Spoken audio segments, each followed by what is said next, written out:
It was nearly 7 a.m. when Jamal stepped into the glass lobby of Orion Tech's downtown tower. The building was already humming, lights flickering on, elevators resetting. Jamal moved with a quiet rhythm like someone used to early hours and empty spaces. He wore a navy blue janitor's jumpsuit. The knees were creased from wear. His ID badge hung low on a faded lanyard. He nodded to the security guard at the front desk as he approached the elevators. The man didn't nod back. Hold up. Jamal paused. The guard, mid-40s, crisp uniform, square jaw, stood up from his stool. His nameplate read W. Rains. You with custodial? He asked. Jamal raised his badge slightly. Rains didn't look at the badge. He looked at Jamal's shoes, scuffed black ones, then at his face. You're not clear to use the executive elevators. Jamal's eyes flicked to the elevator button he'd already pressed. It's before hours, he said. Nobody's up there yet. Policy's policy, Rains said, stepping in front of the doors. You take the service lift. There was no anger in Jamal's expression. Just a stillness. He looked past the guard for a second, then met his eyes again. I know the policy, Jamal said calmly. I helped write it. Rains raised an eyebrow. He was about to reply when the elevator dinged. Jamal didn't move. Rains stepped further forward, now between Jamal and the open doors. I said service elevator. Jamal reached into his jumpsuit slowly, pulling out a thin leather wallet. No rush. No defiance. Just calm. He flipped it open. Inside was an access card, glossy black, with a gold foil edge. Below the barcode, J. Carter, CEO. Rains froze. The elevator doors began to close. Jamal stepped around him and caught the door with one hand. Then he looked back over his shoulder. I started as a janitor, he said quietly. Didn't think I had to explain that today. He stepped into the elevator. The doors closed without a sound. Rains sat back down slowly. His eyes stayed fixed on the closed elevator doors like they might open again and undo the moment.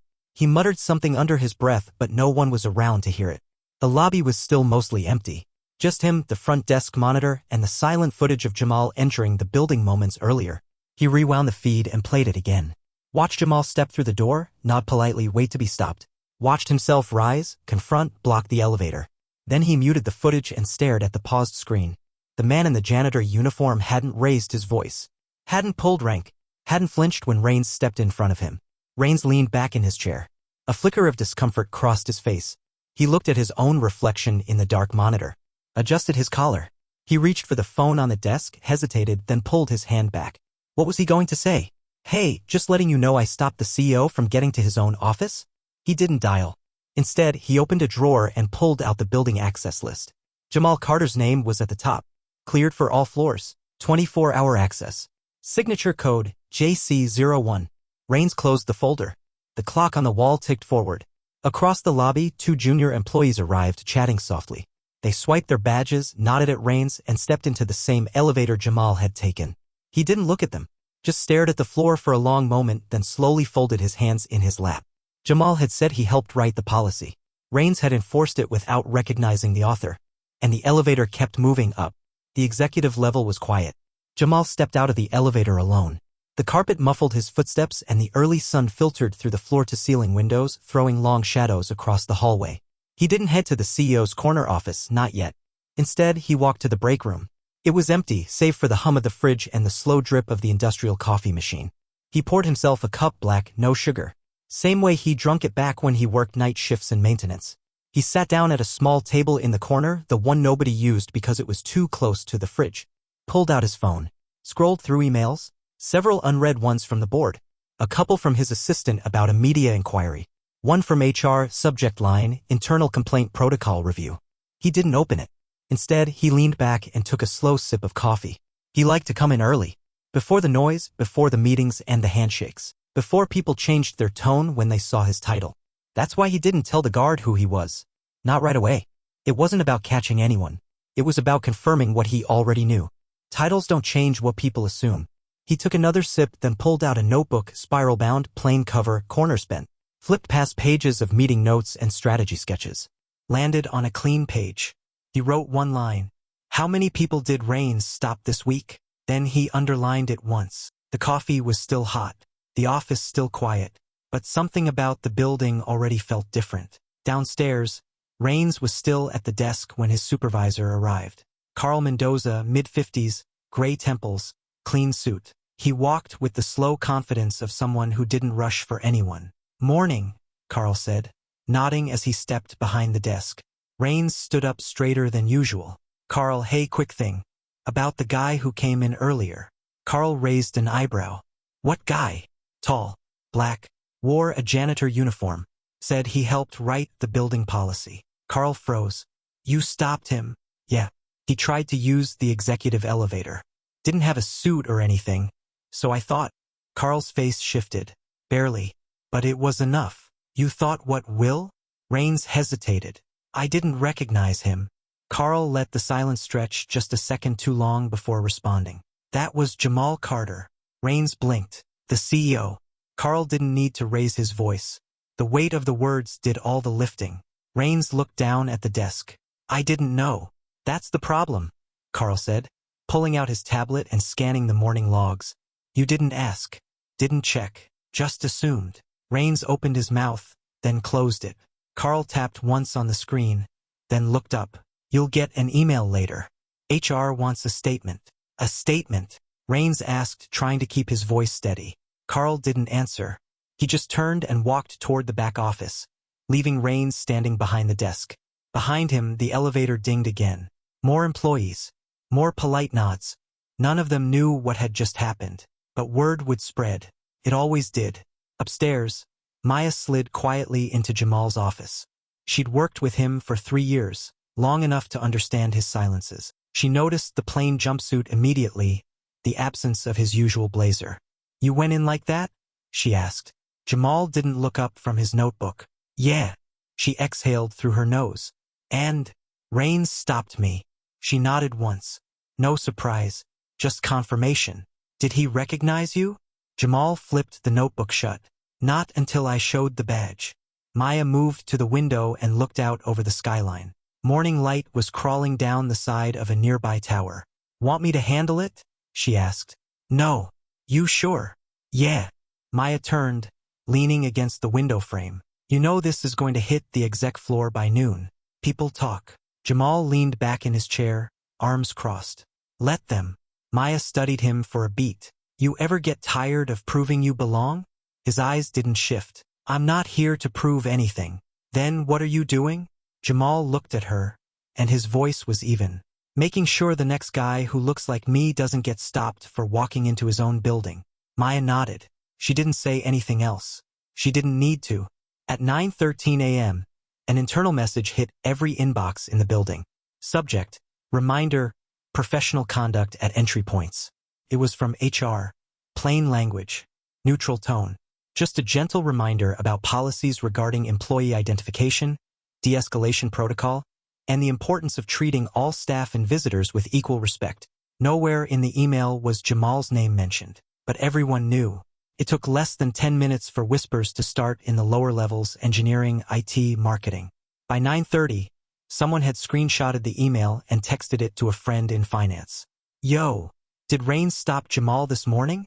Dead serious? Apparently thought he was a janitor. He was wearing a janitor uniform. That man was a janitor. Back in the day. The replies came fast, some shocked, others just resigned. In the legal department, a junior associate read the email twice, then minimized it and sat in silence for a while, thinking about the time she had asked Jamal if he was with facilities when he visited their floor last year. She remembered his answer. No, but I used to be. She hadn't thought much about it then. She was thinking about it now. At 10 a.m., Jamal joined the weekly senior staff meeting in conference room 5A. He didn't change clothes. The room was sleek, glass walls, matte black chairs, a long table that seated 12. Everyone else was in business attire. The chatter died the moment he walked in. Some tried not to stare. Others didn't bother hiding it. Jamal nodded a quiet greeting and took his usual seat at the head of the table. Maya was beside him, tablet in hand. Across from her sat Jonah Marks, VP of Operations, sharp suit, slicked back hair, practiced smile. Jonah cleared his throat. Morning, Jamal. Rough morning. Jamal looked at him. Not really. Jonah chuckled, trying to break the tension. Word travels fast. It does. Silence again. Then Elena from HR, mid-40s, meticulous, thoughtful, leaned forward. Do you want us to issue a formal statement? No, Jamal said. But people are I'm aware. He folded his hands on the table. I didn't come here to make a scene. I came to do my job. But if our place still runs on assumption, we've got a bigger problem than a security guard with bad judgment. The room was quiet. Jamal glanced at Maya. Let's start with department updates. And just like that, the meeting began. But no one really focused. By noon, the building cafeteria buzzed louder than usual. Conversations floated above clinking forks and the low hum of refrigerators. At a table near the window, 3 junior analysts from finance whispered over their sandwiches. I heard he didn't even flinch. Just stood there and let Rains talk down to him. He wore the jumpsuit on purpose. Like a test. A designer from marketing leaned in. It wasn't a test. It was a mirror. The others looked at her. A mirror for who? One asked. She shrugged. All of us. Across the room, 2 cleaning staff ate in silence. One of them, Sandra, short, gray-haired, sharp eyes, watched the room with a different kind of awareness. She'd been here 15 years. Had seen Jamal pushing carts long before his name appeared on the building's highest door. He's always been quiet, she said softly to her colleague. That's what scared them. He never needed to raise his voice. The other nodded slowly. In the far corner, Rains sat alone. He stirred a cup of coffee he hadn't touched. His badge lay flat on the table. His eyes didn't meet anyone's. A group of interns passed by, glancing at him with the kind of look that didn't need words. For once, he was the one being watched. Jamal stood by the window in his office later that afternoon, watching the clouds drift low over the skyline. The room was still. Quiet. He wasn't thinking about the meeting or the emails. He was thinking about a day 12 years ago. Same building. Different floor. He had been mopping near the stairwell when 2 executives walked by mid-conversation. They didn't see him. Or they did, but not really. One of them made a joke, something careless, something about people who clean floors not needing opinions. They laughed. Jamal had kept his eyes on the mop, but he remembered gripping the handle a little tighter. Not because it hurt, because it didn't surprise him. He'd worked the night shift then. Took online courses during the day. Slept in 4-hour stretches when he could. Nobody knew his name. Not really. He was just the guy who keeps the hall dry after storms. But that day stuck. Not for what they said. For how easy it was to say it in front of him. Now, standing in the corner office he once vacuumed around, he exhaled slowly. Not out of anger. Out of clarity. He hadn't come this far to make people uncomfortable. But he wasn't going to make them comfortable either. At 3 p.m., Jamal entered the glass-walled boardroom for a scheduled quarterly prep with a few board members dialing in via video. The rest sat around the table, sharp suits, polished shoes, practiced smiles. Everyone stood when he walked in. He nodded once and took his seat.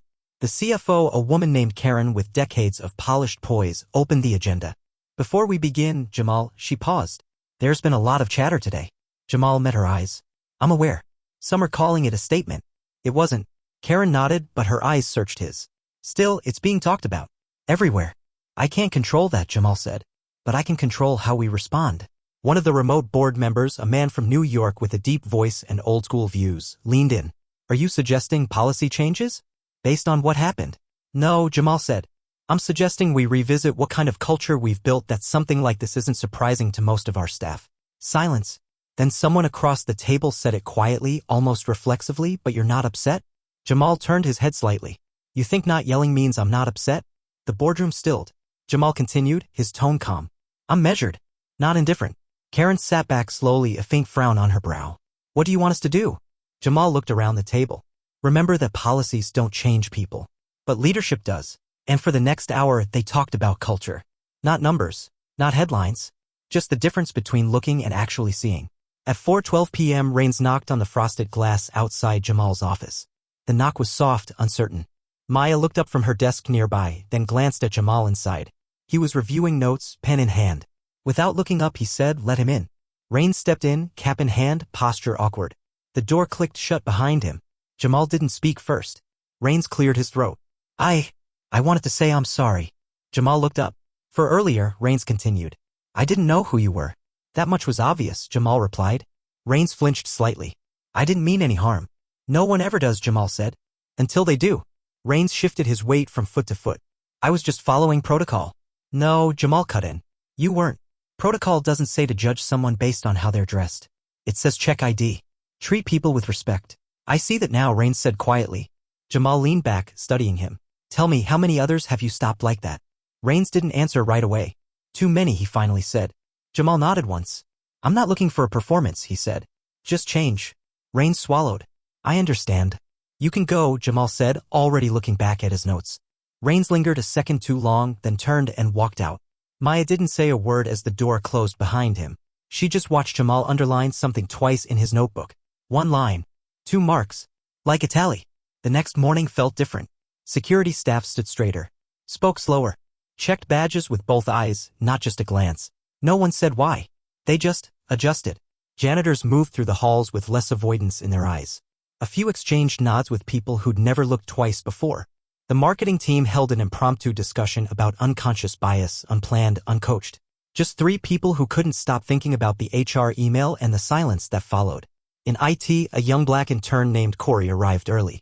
When he swiped his badge and the door beeped, he half expected the usual look, that split-second pause from the receptionist. But it didn't come. She smiled. "Morning, Corey." He smiled back, unsure what had changed. He didn't know about Jamal's walk through the lobby. Not exactly. But he felt something. Upstairs, in the corner office, Jamal sat at his desk reading an employee feedback report. No tie. No jacket. Just as usual, open collar, rolled sleeves, quiet presence. He paused when he reached the last page. One anonymous comment stood out. "Sometimes it only takes one person to act like they belong to remind the rest of us we're not gatekeepers." Jamal folded the report and set it aside. Sometimes change didn't roar. It moved through the air like a draft, subtle but undeniable. By Friday, the story wasn't just a story anymore. It had become a reference. People used it in meetings without naming names. "Let's not raise this situation. Maybe we should double-check, don't want a Jamal moment." It slipped into conversation like folklore, quiet, coded, understood. Downstairs, a new security intern shadowed the front desk. He was young, eager, unsure of himself. Rains didn't speak much that day. But when the intern hesitated as a delivery worker walked in, Rains leaned over and said softly, "Check the badge. Not the clothes." The intern nodded, unsure where the phrase came from, but it stuck. Upstairs, someone on the executive floor brought up the elevator incident during a diversity session. Jamal wasn't in the room. He didn't need to be. The story had already done its work. In the break room, someone pinned a note on the bulletin board. "We see the titles. Do we see the people?" No one signed it. No one needed to. The building was changing. Not fast. Not loudly. But meaningfully. The following week, a group of local high school students came for a career day tour of Orion Tech. They were led through the lobby, shown the labs, peeked into the marketing suite. Their guide, a mid-level HR rep, talked about innovation, work culture, and opportunity. Midway through, the group passed the executive elevator. One girl, 15, maybe 16, paused. She was quiet the whole tour. Wore a second-hand hoodie, jeans 2 sizes too big, eyes sharp. "Can anyone ride that elevator?" she asked, pointing. The HR rep hesitated. "It's usually reserved for senior staff and execs." The girl nodded slowly, then looked around. "And what if you're both? Used to be staff, now you're exec." The guide blinked. "Well, then, yes. Of course." The girl didn't say anything else. Just smiled a little and moved on with the group. In a nearby office, Jamal watched the scene unfold from behind tinted glass. He'd overheard just enough to catch the question. He didn't move. Didn't interrupt. He just smiled back, faint and knowing. One day, that girl might ride that elevator too. And maybe, just maybe, nobody would stop her. Friday evening. The building was nearly empty. Jamal stood in the lobby looking out through the tall glass doors as the city began to dim. Cars passed. Lights blinked on. People hurried by with weekend plans in their steps. He held his old janitor badge in one hand. It was scratched, edges worn. The photo faded. He hadn't looked at it in years, but he kept it in his drawer. Not as a reminder of where he came from, but of what people choose to see. He slipped it back into his pocket. Across the lobby, Rains was clocking out. He moved slower now. Less certain, but more thoughtful. He caught sight of Jamal and gave a quiet nod. Jamal nodded back. Nothing more. No grudge. No performance. Just 2 men in the same space, both still learning. As Jamal stepped toward the door, the janitorial crew came in. One of them, a young guy with headphones slung around his neck, held the door open for him. "Evening, sir." "Evening," Jamal said, pausing. Then, without fanfare, he held the door for the next crew member walking behind him. Small thing. But she looked surprised. She smiled, murmured a thank you. Jamal walked out into the night, blending into the sidewalk. No security detail. No spotlight. No title on his back. Just a man who once cleaned floors in the same building he now led. And tomorrow, the badge on the wall would still have his name on it. But what would stay with everyone else was the silence he left behind.